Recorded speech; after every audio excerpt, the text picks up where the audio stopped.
لکه حدیث پاک کې راځي چې د هر جنتی په کور کې به څلور ولې بیږي، یو د شاتو، یو د پیو، یو د خالصو اوبو، او یو د شرابو.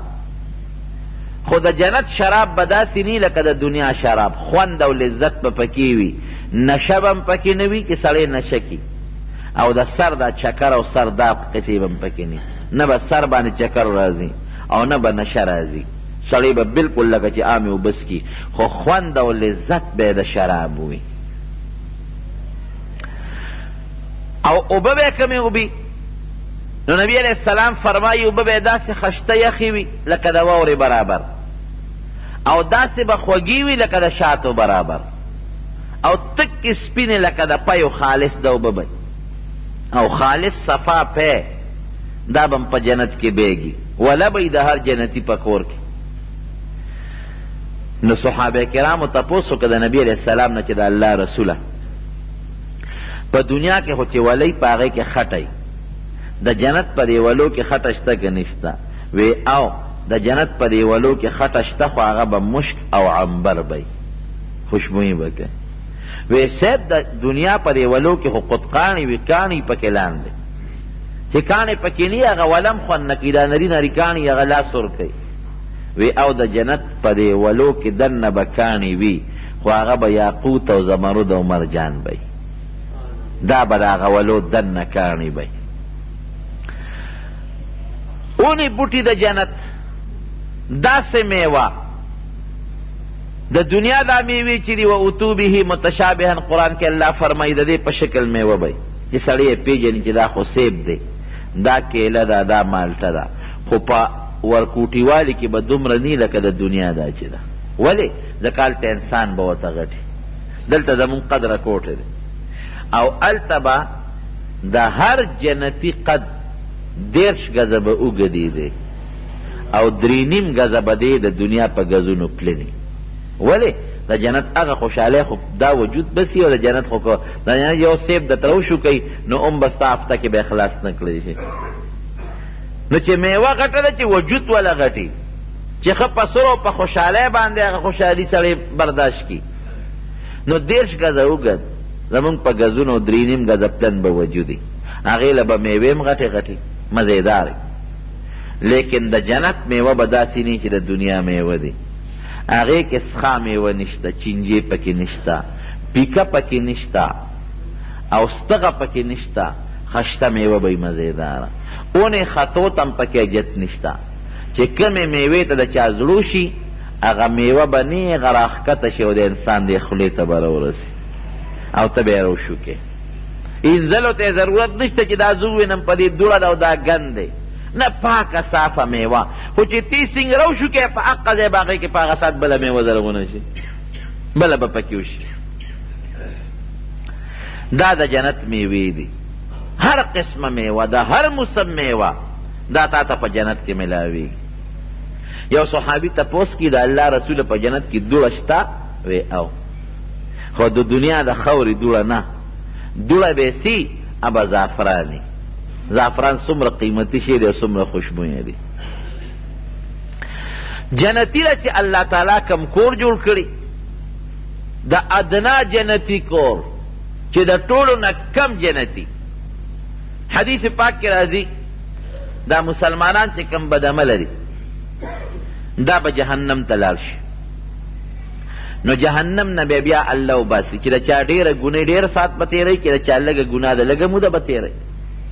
د ټولو نه اخیري سړی چې په جهنم کې پروت دی مسلمان، چې د ده دومره زیاته ګناه بل چا نه کړې، دی به ته الله په آخر کې راوباسي. نور به یې را ده نه مخکې دا لږ لږ ګناهګار دا به یې ایستی وي، دی به اخري هغه غټ ګناهګار چې د ده نه زیات ګناهګار بل څوک نه، خو یاره ایمان یې وي، دی به ته الله راوباسي د جهنم په دې غاړه به یې کښېنوي.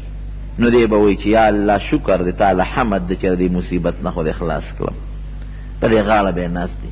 نو چې سړی د لوی مصیبت نه خلاص شي رکوټي ته غاړه ایږدي، چې په دې غاړه یې کښېني دی جهنم ته به ګوري، وایي د الله لوی حمد دی چې تا نه خو د خدای خلاص کړم. نو چې څه موده تېره شي دا نور وجود به یې ټیک شي او دا مخ له به یې هغه تو راځي، دی به یا الله یو سوال درنه کوم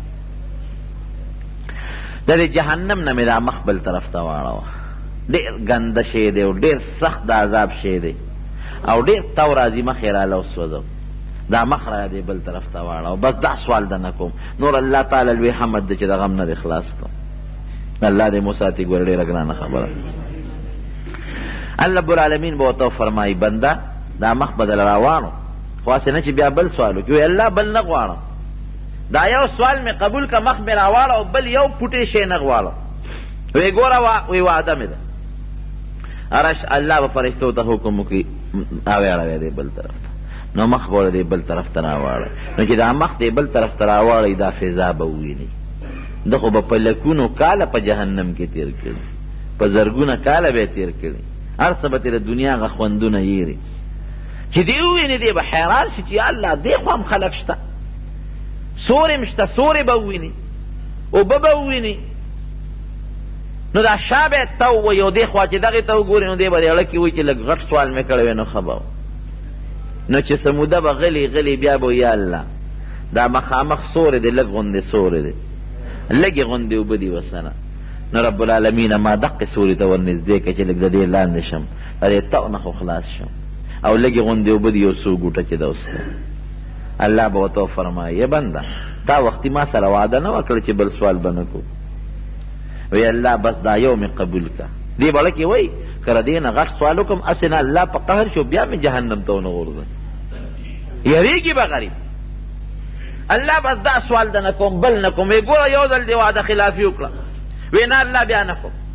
بس دا وعده او حدیث کې راځي نبي علیه السلام فرمایي چې الله له به قسمونه به الله ته وخوري، وعدې به ورکړي زما د ستا په ذات قسمي وعده در سره کوم بل سوال نه کوم، خو دغې لږ سوري ته مې نږدې کړه، لږې اوبه به اوس کړم د جهنم تاو والم زرګونه کاله او جهنم کې سوځېدلې یم چې الله لږې اوبه خو اوس کړم. نو به الله تعالی به ورته بیا وایي چې ښه نو دا به دې قبول کړم خو بل وي نه بل سوال نه کوم. فرښتو ته به حکم وکړي را پرېږدي، هغه لږ سوري له به راشي، چې راشي د جهنم د تاو نه خو خلاص شو، مخ یې هم خلاص شو، شی هم خلاصه شو. اوبه به مسکي زلزلې هم یخ شو. هلته به ناست دي چې داسې نظر وکړي او د هغې نه غټه ګوره اونه به وویني، د دې اوبو نه به ډېرې اوبه وویني، دا به لږې یخي هغه به ډېر زیاتې یخي. لکې به وایي اوهو بیا دې غلطي وکړه بنده، که دغه سوال دې کړی وی نو ښه به دا به څه کېږي. نو غلی به غلی به غلی به اخر کې وي راشه الله دې زما سوال دې وکړه. وی یا الله یو سوال درنه کوم. بیا څه وی بنده الله ګورې خبردار دی ښه هغې سوري له مې بوځه، هغه سوري م لږ ګورو دی دلته مې ګرمي کېږي، او هغه اوبه م لږ یخې دي او دا اوبه هغسې یخې نه دي. یا بنده نو تا دوه ځله سوال ونه کړ. وی بس الله دا یو مې بل ومنه. وی تا چې قسمونه خوړلې او دا وعدې دې را سره کړې وې، وی بس الله دغه مې څه کړي خو بس دا یو سوال د نه اوس بل کوم بل نه کوم. وی ګوره بل به وکړې. وی خدای ستا په ذات مې دې قسم چې بل به نه کوم. یو قسم نه دوه نه حدیث کې راځي قسمونه به وخوري، او یو وعده نه حدیث کې راځي وعدې به الله ته مخکې کوي چې بل نه کوم خدا مې بس ومنه. بس دغه ګور سورې دی، بس دغه یو چې نصیب شي نو لکه چې جنت هر څه راته میلو شو. نو هلته به الله نږدې کړي، هغې کې به دې لامبي، هغې کې به کیمني، خو چې هلته ور نږدې شي د جنتیانو دا شور به واوري. او هلکه دا خو د دیوال نه خوا څه شور هم شته، دا جوړه جنت دی ښه. زما ملګري جنتیان جوړ دی کې دننه ناست دي. او دا څه شو دا سوال خو مې بیا نیمګړی کړی دی چې دا سوال مې کړی دی اوس دې غریب په دې اړه کې دا سوال کولی نه شي چې ما جنت ته نږدې دننه کا هسې نه که جنت غواړم او الله غصه شو واپس مې دې دوزخ ته رونه غورځوي چې ښه ناشکره د لوی بلا مصیبت نه مې خلاص کړې لو جنتونه غواړې تا کړې څه دي. نو د الله خو یو خبره ده بیا الله سره خو سړي حساب کتاب نشي کولی. وی رب العالمین داسې یو سوال د نه کوم ډېره موده به چپي بیا څه وی یا الله د جنت دې دروازې ته مې ور نږدې کړ، لیکن مې ډېر یاران دوستان دي چې هغوی خو ووینم. نو الله به ورته بیا وفرمایي بنده نو تا اوس قسمونه ونه خوړل، وعدې دې را نه کړه چې بل سوال به نه کړو، نو بل سوال دې وکړه. یو سوال دوکه بیا دوکه څومره دوکه بازې. نو دې به بیا الله ته قسمونه وخوري چې بس الله دا اخري ځل دې نه پس بل سوال نه کوم چې مې وکړه چې څه دې خوښې را سره وکړه. او قسمونه هم درته خورم خو الله دا یو سوال مې قبول کا چې دا خپل ملګري خو په دې جنت دې دروازې نه لګوي نه. نو بیا به قسمونه او وعدې وکړي نو الله به یې راوړي د جنت دروازې ته به یې مخامخ کړي. نو چې کښېني او د جنت هغه هر څه وویني، هغه خوشحالۍ وویني، جنت کې هغه میوې وویني، په جنت کې هغه خوشبویه وویني، هغه خپل یاران دوستان وویني، نو بیا کوم ځای په ځان ټینګېدي؟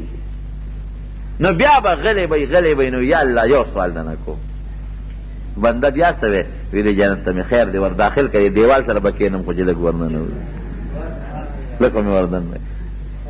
نو رب العالمین به دغه ځای کې وخاندي. حدیث کې راځي الله داسې وجود نشته لکه زما ستا چې دی، هغه الله د شان سره مناسب دی، خو د الله خندا د الله خوشحالي ده. الله به وخاندي. نبي علیه السلام وخندل په خپله وی الله به وخاندي او وی به چې ما غدرکه یا بني آدم بني آدم څه دوکه باز دی، څه وعده خلافې، څومره قسمونه دې خوړل، څومره وعدې دې وکړه چې بل سوال نه کوم او چې یو دې قبلوم بل. نو دی به یا الله اوس دې وخت کې څه وایي یا الله ما خو خپل سپیره بنده مه جوړوه که نه د جنت ته خو چې بار دی خو سپیره دی، نو الله ما سپیره مه جوړوه ما نیک بخته او دا یو سوال مې بس قبول کو د جنت ته مې ور داخل کا. نو رب العالمین به ورته خوشحاله شي او جنت ته به داخل کی. نو الله به ورته څه وایي وایي ښځه وایه څه غواړې جنت ته خو داخلوم خو څونه جنت غواړې؟ نو دی وایي دونه غواړم دا غواړم دا غواړم دا غواړم. نو وایي نه نورم غواړه شابه. نو نبی علیہ السلام فرمایي چې د ده په لږ کې څومره تېرېږي الله به ورته نورم غواړه. نو دی به هغه غواړي. نو چې دی هغه وغواړي که نه نو بیا به ورته رب العالمین وفرمایي بنده دا شی وغواړه، الله به ورته یادوي دا وغواړه دا وغواړه دا وغواړه دا. نو چې الله ورته څیزونه یاد کړي دی ټول وغواړي نو رب العالمین به ورته وفرمایي وایي زه چې دا تاسو وغوښتل دا مې هم دله درکړل او ردې لس چنده دله درکوم زه جنت ته داخل شه.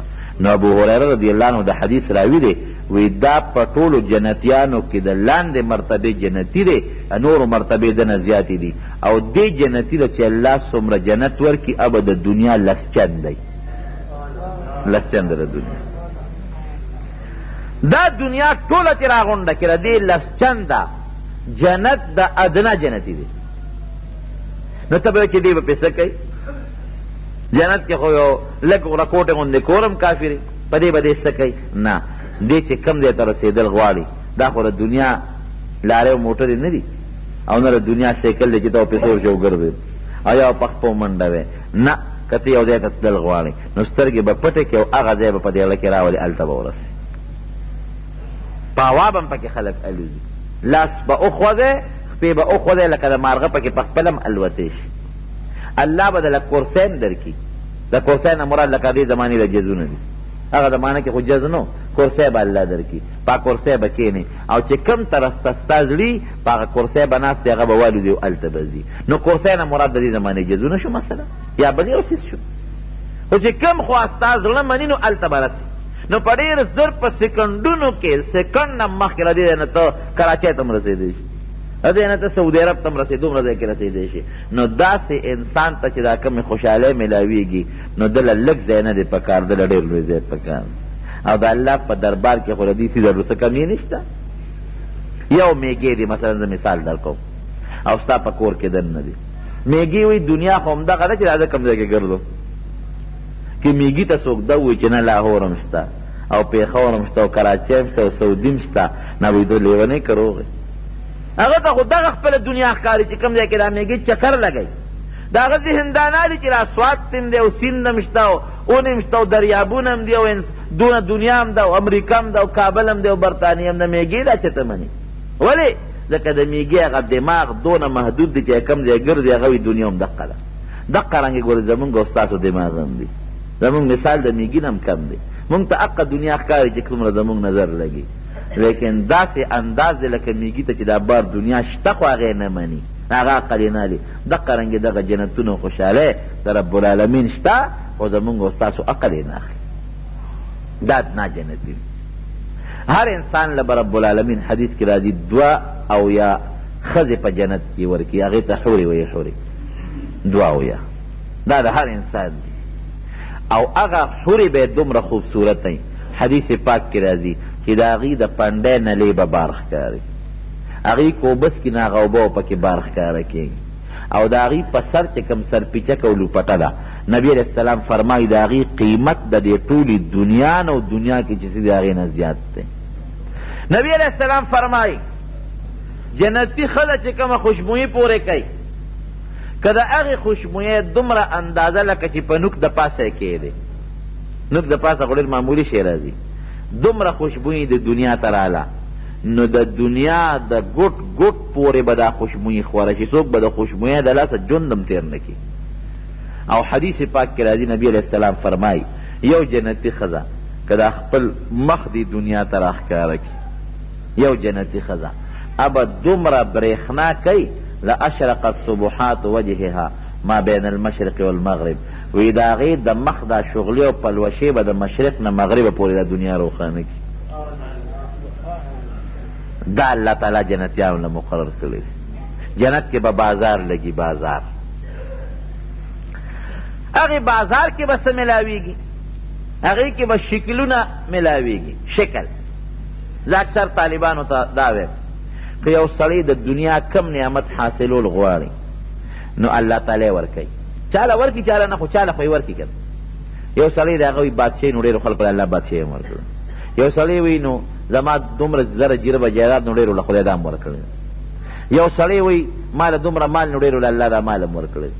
لیکن که یو سړی دا وي چې زما دا خپل شکل نه دی خوښ، زما د فلانکي د سړي په شان شکل خوښ دی، دې دا حاصلولی شي نه. د چا چې څنګه رنګ دی تور دی که سپین دی همغه به وي، چې څنګه سترګې دی همغسې به وي، چې څنګه خوله ده همغسې به وي، چې څنګه غوږونه دی همغسې به وي. دا نه په اوټونو تا ته شکل بدلېدی شي او نه په پیسو بدلېدی شي او نه په دواګانو دی بدلېدی شي، بس دا الله یو فیصله کړې ده، خپل شکل په یو طریقه نشي بدلولی. لیکن جنت کې چې بازار ته ورشي هلته به شکلونه لګېدلي په شیشو کې بند، دانچې به ډیزاینونه به نو خلک به ګوري، نو که ستا په هغې کې یو شکل خوښ شو چې دا شکل زما خوښ دی، نو هغه دروازه به کړکۍ کولو کړي او په هغه شکل کې به ورننوځي او مقه شکل به یې جوړ شي. شکل هم ستا په خپله خوښه دی، زما خو داسې پوزه نه ده خوښه، دا بل شان مې خوښه ده، دا رنګ مې نه دی خوښ، دا رنګ مې ځان له خوښ دی، دا اندازه مې نه ده خوښه، دغه اندازه مې خوښه ده. نو چې کم شکل دی خوښي، کم رنګ دی خوښي، اقصې به شي. خو یار یو څیز دی، داسې نښې نښانې به د خپلې الله پاتې کوي چې په هغې د هغه خپلې ښځې وپېژني چې د پېژنګلونه ونه ځي، شکلونه به هم درته میلاوېږي. او د جنت په بازار کې خرید و فروخت نشته چې ته شی واخلې او تا تاسې په خپل کور کې میلاوېږي. د جنت بازار کې به جنتیان یو بل سره ملاقات کوي، یو به یو بل سره میلاوېږي، بل به بل سره میلاوېږي، او داسې به خوشحاله یو بل سره. ځکه نبی علیه السلام فرمایي نه هلته بیماري شته، دنیا کې په سړي غم بیماري ده، بیماري نشته، نه هلته عمر تېرېدل شته چې په کوم عمر هم په هغې به، نه هلته مرګ شته، مرګ هم نشته، نه هلته د دنیا دا غمونه شته. که دنیا کې یو سړي د پلار یو بل له وجلي که نه، او دنیا کې یو بل سره روانه وي هلته به رونی، بس د دنیا دا بغضونه دا په دنیا کې پاتې، هلته به یو ورورولي وي، لکه سړي یو سړي رچې دی داسې به لکه رونو منځ کې م اختلاف کیدی شي، د سړي رکې خو اختلاف نه کن، داسې به لکه یو انسان. هېڅ اختلاف، بغض، حسد، روانې، جګړې، فتنې دا به بلکل نه، لاړې پکې نشته چې لاړې وتوکې، لاړې ماړې نشته په هغې کې، د پوزې دا بلا چې خلک توکي دا پکې نشته، لوی او دسماتې نشته، راکوټې او دسماتې نشته. هلته چې سړی موړ شي یو اګرمې به وکړي، د هغې نه به هم داسې خوشبویي لاړه شي چې د دنیا خوشبویي هغې ته نه رسي، بیا به وږي شي. خوله به تې وځي، خو خوله به یې داسې خوشبویي کوي لکه د بهترینو خشته خوشبویۍ په شان خوشبویۍ به نه به متیازې سړي له ورځي، نه به لوی او دسماتې ورځي، نه پکې لاړې توکل شته، او نه پکې نور څه ګندونه مندونه شته. دا قصې پیسې په جنت کې نشته. نو سړی به خوشحاله، همیشه خوشحالي به، نه د ډاکټر ضرورت شته او نه د بل څیز ضرورت شته. او چې کومې محلات دي محلات، نو د کور یو خښته به د سرو زرو وي، بله به د سپینو زرو به، او داسې محلات به چې دننه نه به بار ښکاري، بار نه دننه. نو صحابو په زمانه کې خو دا قصې نه وې، هغوی به وي دا به څنګه اوس د تاسو په خپله ولیدل د شیشو دا محلات چې دي، کله دننه ناست دي، بار ورته ښکاري، بار نه دننه ښکارېږي، داسې اعلی محلات به. نو چې دی جنت ته لاړ شي یو بل سره به ملاقات وکړي.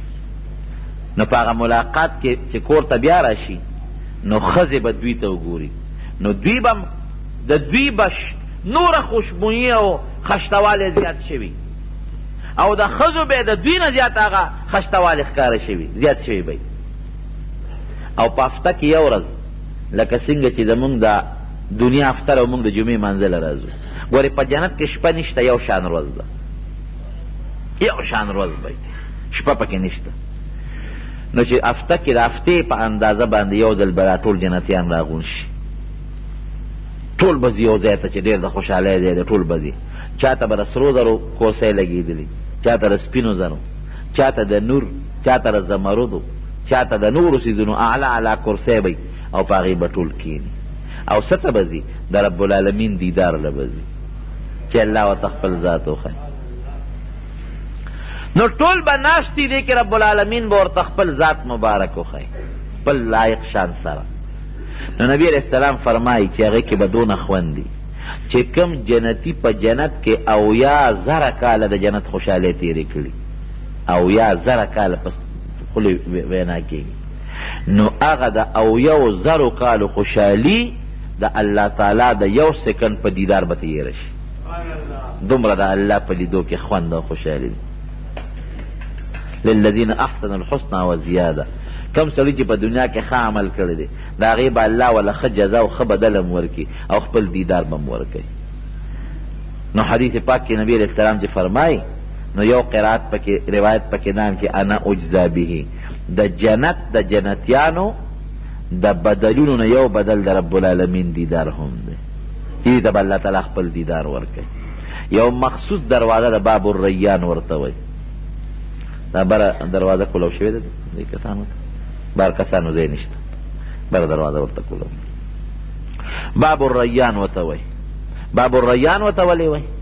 دغه ځای به یو خشته نهر مزیداره وله بیږي، نو په دغه وله چې ابه صرف روجهدار به پې داخلېږي بل څوک نه، نو چې روجهدار په هغه وله ورځي نو د هغې نه به اوبه څکي. نو نبی علیہ السلام فرمایي چې یو ځل د هغې ولې نه چې اوبه وڅکلې عمره به بیا تږي نه شي. وردام دا تاسو زه خبره کوم، د جنت دا خوراک چې خلک خوري وږي کېږي به نه، د جنت اوبه که څوک تږي کېږي به نه، دا به د خوند دپاره خوراک او څښاک کوي. هلته لوږه تنده نشته، نه لوږه تنده به د ده راځي نه، نو څنګه به ختمه شي. یو صحابي د نبي علیہ السلام نه تپوس وکړ، وی د الله رسوله وی جنت کې به څوک فصلونه کري؟ وی او یو سړی وی هغه به رب العالمین ته دا درخواست وکړي چې یا الله زما غنم تړه شوی دی، غنم کرم.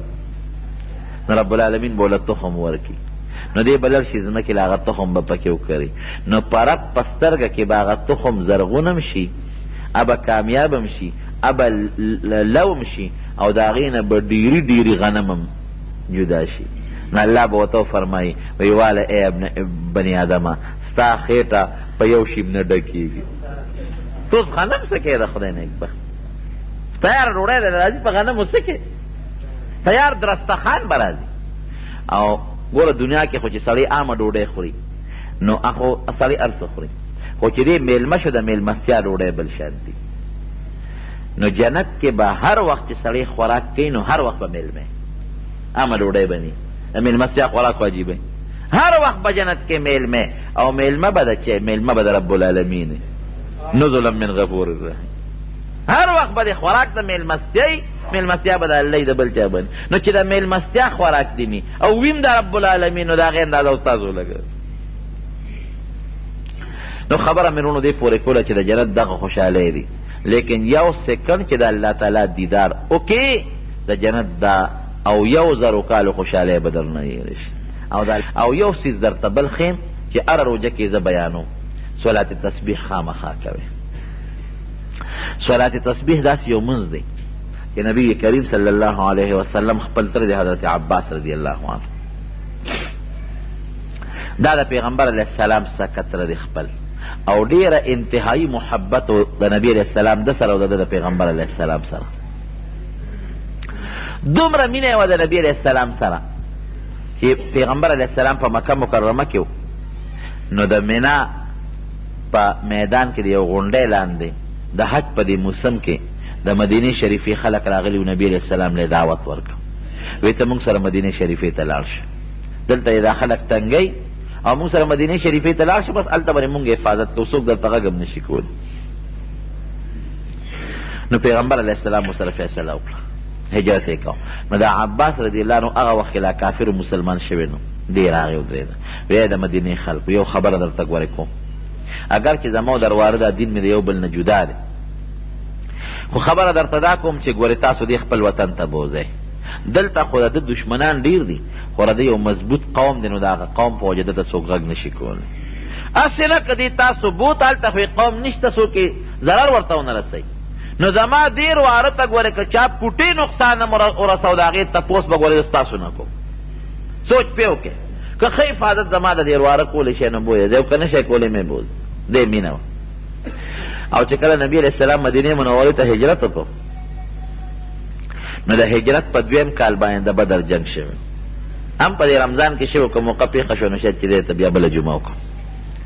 د بدر غذا په رمضان کې شوی و، نو په هغې کې 80 کسان کافران مردار شوي او 80 کسان کافران مسلمانانو نیولي جمدي بوتلي، نو په هغې کې یو حضرت عباس رضی الله عنه دغه وخت کې دا کافر دی نیولي، چې دی ونیوه نو دا قیدیان د کافرو مسلمانانو لاسونه ورله شاته تړلي، او یو دوه قیدیان یې تقسیم کړي په مسلمانانو، دا ځان سره کورونو ته بوځئ. اتفاقا حضرت عباس رضی الله عنه چې چاله ورکړو هغه د پیغمبر علیه السلام ګاونډي و، نو دل هم شاته لاسونه تړلي چې دا اونه تښتي چې روانې ونه کړي. نو چې لاسونه یې تړلي و، نبي علیه السلام د شپې بار راوت، یو ام المؤمنین ده هغه فرمایي، وی نبي علیه السلام به کله دننه د کوټې نه بار راوته او کله به کوټې ته دننه ته، کله به دننه کېده او کله به بار کېده. نو وی زه پې پېښ شوم، وی زه ورنږدې شوم، وی چې د الله رسوله ولې دننه بار کېږي، وی ما ته یې غږ ونه کړ، خو زه پې دومره پېښ شوم چې هغه دیوال نه هغې غاړه حضرت عباس هغه کور کې و، هغه له مټې لږې سختې تړلې شوي و، نو هغه به زبېرګي کوله حضرت عباس. د هغه د هغه زبېرګو د وجې نبي علیه السلام له خوب نه ورته، کله به دننه کېده کله بار کېده، لیکن دومره انصاف و په نبي علیه السلام کې چې نور قیدیان هم لاسونه تړلي دم تړلي و، دا سفارش یې نه کو چې د ما تر لاسونه ګورې نرم کې، د ټولو به یو حال. نو دا ام المؤمنین د مسلمانانو مور پوه شوه، نو سوال جواب یې هغوی ته وکړه چې د عباس بیلګي کوي او نبي علیه السلام له خوب نه وردی، سفارش خو نه کوي. نو هغه لاسونه لږ نرم کړل چې بیلګي په قلار شو، د هغې نه پس پیغمبر علیه السلام وده شو، خوب یې وکړ. چې سار قیدیان ټول پیش شو، نو حضرت عباس د نبی علیه السلام نیا د مدینې منورې و، د هاشم بیبي د عبدالمطلب مور، د نبی علیه السلام د نیکه مور، دا د مدینې منورې و. نو د مدینې خلک راغون شو، هغې وی د الله رسوله څه فیصله به کوو، مهاجرم. نو دا فیصله وکړه چې دین و فدیه والو، جرمانه به ترې والو، د یو قیدي نه پرېبېد. نو د مدینې خلکو وی مونږ خو د عباس نه فدیه نه الو، دا زمونږ خورایې دی، دته یې مونږ بخو. د دواړو جهان مبارک سردار او فرمایل نه عدل او انصاف دا دی چې د پردي نه الو د خپل نه به سر کېل. عباس ته یې ته هم فدیه ورکې. عباس ورته وایي د الله رسوله تا ته خو پته چې د مسلمان یم، خو پټ مسلمان هم، کافرو په زور راوستی هم ځان سره. ورته یې وایي کاکاجي پټ مسلماني دی یو الله ته پته ده، خو راغلی د کافرو سره په سب کې مونږ نیولي، ته به هم فدیه ورکې او ته به ډبل ورکې، د ځان به م ورکې او ستا رواره د عقیل د علي صاحب رور د هغه به م ورکې، ځکه غریب دی او ته مالدان دی. ورته وایي وی د الله رسوله وی تا ته خو پته ده چې زه م غریب یم، ما سره څه نشته. وی ښه کاکاجي تا سره څه نشته دی؟ نه. وی ته چې کله را روانې دی نو تا خپلې ښځې له ام الفضل له یو بټوه ور نه کړه چې تا ورته وایي چې دا ځان سره کېده، که زه مړ شم نو ستا به پکار شي، او که زه جمدې رالم ماله به یې راکړي. تا ام الفضل له خپلې بیبي له هغه بټوه نه ورکړه؟ وی دې نه یو زه خبر یم، یو زما ښځه خبر ده، او ته ته الله خبر کړې معلومیږي دا چې ته بلکل په رښتونې پیغمبر رښتونې رسول. هغه ډبل فدیه ترې واخېسته، امید یې خپله واخېسته، امید یې در واره واخېسته. دا د نبي علیه السلام انصاف و. مینه یې ورسره دومره زیاته وه چې د هغې اندازه نشته، دومره مینه چې یو ځل دی راغی نبی علیه السلام ته کېناسته اسلام نه پس، وی د الله رسول چې مونږ تا سره ناست یو، نو وی دا خلک زمونږ قدر کوي او چې ته پاتې نو موږ ته هغسې نظر بیا څوک نه کوي. نو نبي علیه السلام نیغ راغی او ادرت او صحابو ته یو تقریر وکړ. وی واورئ ګورئ ای خلکه، عباس زما تره دی او تره د پلار په ځای وي. ګورئ که جا عباس خفه که نو زه خفه کړم، او که چا زه خفه کړم نو ګورئ لوی خفه کړم. دومره مینه وه د حضرت عباس رضی الله عنه. او هغه ورسره څونه مینه د هغه نه یو ځل چا تپوس وکړو، وی ته مشر او که نبي علیه السلام مشر دی؟ نو عباس رضی الله عنه ورته وایي لږ فرق و په عمر کې د دواړو. وی ته مشر که نبی علیه السلام مشر دی؟ وی انا اصن وهو اکبر. وی په عمر کې ته زه زیات یم او نور مشر هغه دی. ګوره لکه پیغمبر دی موږ په ایمان راوړو، نو نور مشري د نبی علیه السلام ده، یاره عمر ته زما زیات دی. دغه حضرت عباس رضی الله عنه یو ځل نبی علیه السلام ځان سره کېنو، دومره چې نږدې تریم وي او مینه م وي، نو د پیرزون شی به ورته ښایي. وی کاکاجي یو شی درته نه ښیم، یو ډالۍ دله نه در کوم، دا ګوره د نبي هم الفاظ، یو څیز درته نه ښیم، یو ډالۍ نه در کوم، یو تحفه نه در کوم، داسې یو څیز نه در کوم چې لس قسمه ګناهونه د الله وبخي. کاکاجي وی داسې شی به در کم که تا هغه وکړو نو واړه او لوی ګناهونه، زاړه او نوي، پټ او ښکاره، دا به درته الله تعالی ټول دا ګناهونه وبخي، لس قسمه به درته الله وبخي. او بیا ورته نبي علیه السلام فرمایي چې کاکاجي که دروازې کولی شي روزانه یې کوه، که روزانه یې نشي کولی نو په هفته کې یو ځل کوه، که هفته کې نشي کولی میاشت کې یو ځل کوه، که میاشت کې نشي کولی کال کې یو ځل وکړه، او که کال کې هم نشي کولی هر کال نو عمر کې یو ځل پرې خامخا وکړه. نو صلات تسبیح یې ورته وښو. نو ګوره نبي علیه السلام خو لس قسمه ګناه پرې معاف کېږي، او ورته فرمایي چې روزانه یې کوه، روزانه نه نو په هفته کې کوه، که نه میاشت کې کوه، که نه عمر کې یو ځل. صلات تسبیح څه شی دی؟ د څلورو رکعاتو نفلو نیت به وکړې، عام نفل چې څنګه ته کې 4 رکعاته نفل، او هغه وخت کې به دا مونځ کې چې کوم د وخت کې نفل صحیح کېږي، نفل چې کوم وخت کېږي، چې کوم وخت کې نفل نه کېږي دا مه کوه. لکه د سهار دغه نه پس د نور د سبا د خطو نه پس به نه کوې تر نور خطو پورې، بیا چې کله نور راوچت شي نو بیا کولی شي تر د ماسپښینه پورې، ماسپښین نه پسې تر مازدیګره پورې کولی شي، او د مازدیګر د مانځه نه پس تر ماښامه پورې بیا نه کوې، او د ماښام نه پسې هم کولی شي، د شپې هم کولی شي. نور خطو وخت کې نور چې په دې منځ ودرېږي او نور چې پرېږدي د 3 وختونو کې بیا نه کوې. 4 رکعاتو نفلو نیت به وکړې. عام 2 طریقې حدیثو کې دي، خو چې کوم اسانه طریقه راغله درته ښیم.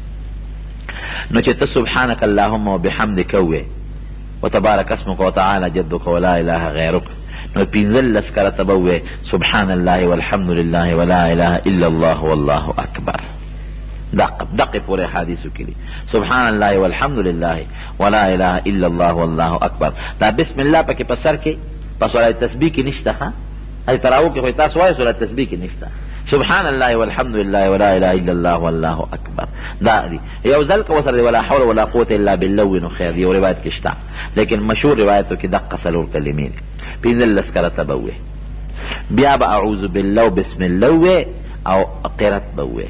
نو چې فاتحه او قل هو او اخلاص کې او لا رکوع لنیتلی د رکوع د تلونه مخکې به 10 کرته وې سبحان الله والحمد لله ولا اله الا الله والله اکبر. نو چې بیا قرات اخلاص کا او رکوع تلاړې نو په رکوع کې به 10 کرته وې. د رکوع هغه تسبیحات کوې که نه وې، او که هغه وې نو هغه تې مخکې وې که وروسته وې خیر. 10 کرته په رکوع کې چې د رکوع نه پاسې سمع الله لمن حمده او ربنا لك الحمد اوه د هغې نه پس بیا 10 کرته وې. بیا چې سجدې له لاړ شي په یو سجده کې 10 ځله، سجدې نه چې کښېنې الله اکبر وې نو 10 کرته به وې. بیا په 2مه سجده کې به 10 کرته وې. نو دا په یو رکعت کې 15 کرته جوړېږي. او که یو ځای کې د ییر شو، لکه په یوه سجده کې د ییر شو مثلا، نو ورپسې چې بل کوم نږدې دی د هغې وخت کې 20 کرته به وې. او که مونځ کې خطا شو سجده سهوه کې، نو په سجده سهوه کې نشته. او شمېرې به یې څنګه؟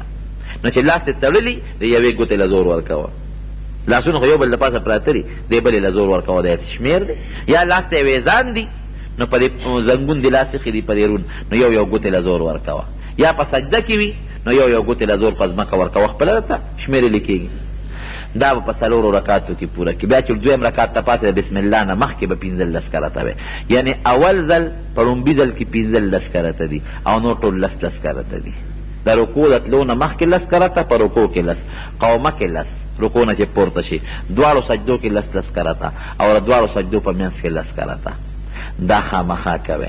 روژه رب العالمین ډېر مهربانه دی خو کوشش وکړئ چې الله تعالی تاسو هم خوشحاله کړي. موږ د خدای څه نه راکوي او په کومه طریقه موږ الله نه خوشحاله خو موږ الله خوشحاله نه کړ. د رمضان د میاشت کې ګوره یو اخیري ټکي درته وایم. نبی کریم صلی الله علیه وسلم په دې لومبی پوړی قدم کېښود وی آمین. نو په دویمه چې قدم کېښود نو وی آمین. نو چې په دریمه پوړی کېناست نو بیا وی آمین. مونږ خو په دې میاشت پوړی کېنو او نبي علیه السلام به په دې دریمه پوړی کېناستی. نو چې کله هغه تقریر نه فارغ شو نو تپوس صحابو ته تپوس وکړو درې ځله تا آمین وی. مونږ خو څه دعا ونه لیده. وی دا جبریل علیه السلام راغی نو ما ته یې ده ووی چې هغه انسان چې د هغه مور پلار جمدي وي او دې دومره مور پلار خوشحاله نه کي د هغې دومره خدمت ونه کي چې د مور پلار د خدمت د برکت نه ځان جنت ته ورسوي نو الله دې تباه کړي. دی به د مور پلار دومره خدمت کوي چې د مور پلار د خدمت د وجې پې ځان جنت ته بوځي او چې ځان جنت ته بونه دي نو خدای دې تباه کړي. نو ما چې آمین. ښه دویم ځل یې دا وی چې ستا نوم د چا مخکې واغېستی شي او دې ورباندې درود ونه وی نو هم خدای تباه کړي. نو ما چې آمین. نو د نبي صلی نوم چې واغېستلی شي نوم یې احمد او محمد دی صلی الله علیه وسلم. نو یو ځل پې درود شریف ویل ګورې واجب دی او که په یو مجلس کې بار بار ویلې کېږي لکه ته یو ځای کې ناست دی او بار بار یو نعتخوان وی یا یو مقرر وی نو لومبي ځل باندې درود واجب دی او په دویم ځل بیا مستحب دی. او چې په دریمه پوړی مې خپه کېښودله کېناستم نو وی چې د رمضان میاشت په چا راشي او دې پکې دومره عبادت اونکي چې په الله ځان وبخي ډېر هم خدای تباه کړي. نو مې چې آمین. نو دومره عبادت به پکې کوئ چې ځان په خدای وبخئ او که دومره عبادت هم ونه که نو مقدس فرشتې خیرې کړي دي او په ټولو پیغمبرانو کې مقدس پیغمبر پې ګورې آمین ویلی. نو خامخا عبادت وکړي. مونږ بس زمونږ بسي د دنیا چې روزګار کې او کاروبار کې هم تسبیح لاس کې اړولی شي په ګاډي کې ځې هم ته تلاوت کولی شي تسبیح اړولی شي. مونږ په زول به یو په یو دکان کې ناست بل په بل کې ناست یو په یو لاره بل په بله لاره یو جومات کې بل جومات کې یو د پټي په یو پول او بل په بله پوټه یو بل سره غیبت دې نه جوړېږي څه.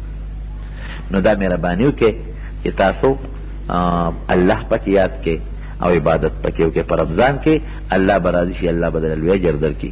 رب العالمین دې موږ له مور او پلار د چا مړي نو د هغې قبر رتلی شي او د هغې دپاره دې تلاوت کولی شي ثواب دی ورته بخي مونځ کولی شي ثواب دی بخي صدقه دې کوي او ثواب دی وله بخي. دا ډېره لویه خبره ده. رب العالمین دې موږ له په رمضان کې او په نورو میاشتو کې د عبادت کولو توفیق راکړي. دا زموږ دلته کې یو ګاونډي دی سبحان الله لور بیمار دی او دعا غواړي.